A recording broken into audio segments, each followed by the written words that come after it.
Keindahan alam Indonesia tidak hanya dimiliki oleh lautnya saja, namun juga gunung-gunung, dengan jumlah yang tidak sedikit pula, terbentang menjulang dari Sabang hingga Merauke. Bahkan sebagian besarnya masih tergolong dalam kelompok gunung api aktif. Hal ini disebabkan karena wilayah Indonesia berada di dalam kawasan cincin api atau sering disebut Ring of Fire.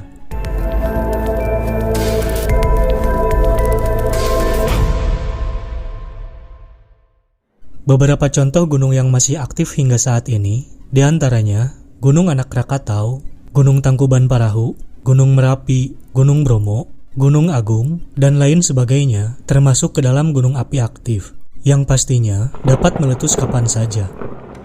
Hampir sebagian besar dari gunung api tersebut merupakan gunung api purba, sebab keberadaannya telah ada sejak zaman dahulu.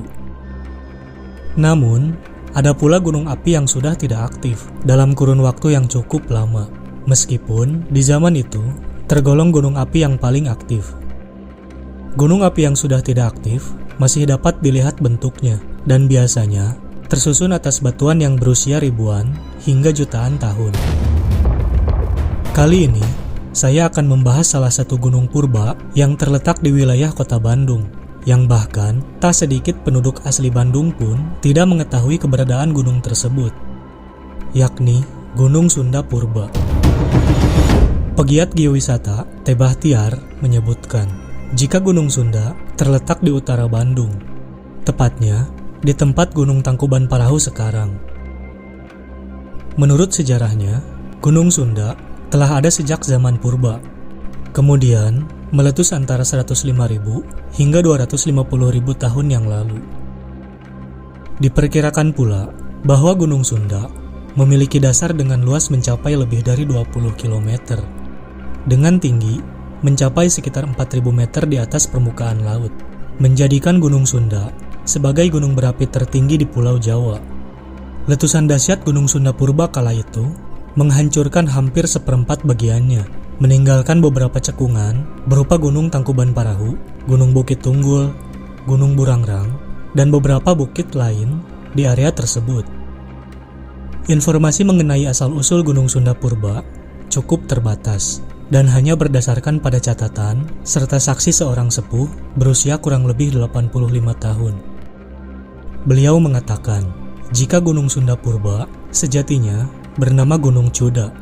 Dalam bahasa Sanskerta, berarti putih.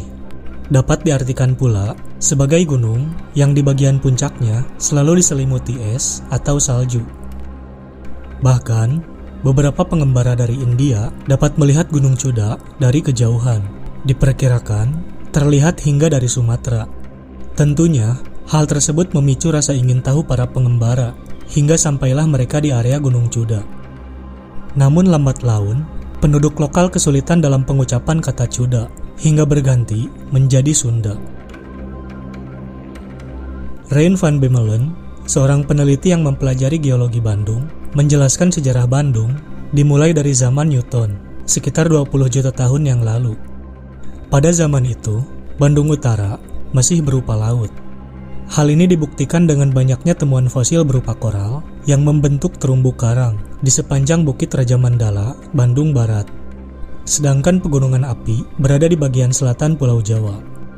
Ia menambahkan bahwa sekitar 14 hingga 2 juta tahun yang lalu, bagian laut mulai terangkat secara tektonik menjadi pegunungan. Dan 2 juta tahun yang lalu terjadi aktivitas erupsi pada pegunungan di utara, membentuk gunung api purba yang kemudian dikenal dengan nama Gunung Sunda. Gunung Sunda ini diperkirakan memiliki tinggi lebih dari 3.000 meter di atas permukaan laut. Dan kini, sisa dari gunung purba tersebut adalah punggung bukit. Letusan dari Gunung Sunda tersebut menciptakan kaldera baru yang sangat luas dan berkembang menjadi Gunung Tangkuban Parahu. Kaldera ini dikenal sebagai kaldera Sunda, yakni kaldera raksasa yang terbentuk sekitar 105.000 tahun silam ketika zaman Pleistosen. Kaldera ini juga meliputi hampir keseluruhan Bandung Utara serta cekungan Bandung dengan luas sekitar 6,5 kali 7,5 km persegi. Menurut seorang geolog, Muhammad Nugraha Kartadinata, dari Pusat Vulkanologi dan Mitigasi Bencana Geologi, menjelaskan bahwa letusan besar dari Gunung Sunda terbagi menjadi beberapa fase. Fase pertama, sekitar 210.000 sampai 128.000 tahun yang lalu. Pada fase ini, letusan disertai aliran lava dengan episode 13 unit letusan. Dalam satu unit letusan, terjadi lebih dari satu kali letusan besar, sekitar 105.000 tahun yang lalu. Terjadinya beberapa fase letusan menyebabkan runtuhnya badan Gunung Sunda hingga membentuk kaldera raksasa terjadi pada fase ini.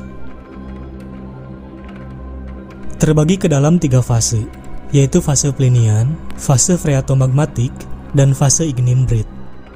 Fase Ignimbrite sendiri terjadi lontaran materi letusan hingga mencapai 66 km kubik dan menutupi area di radius 200 km persegi.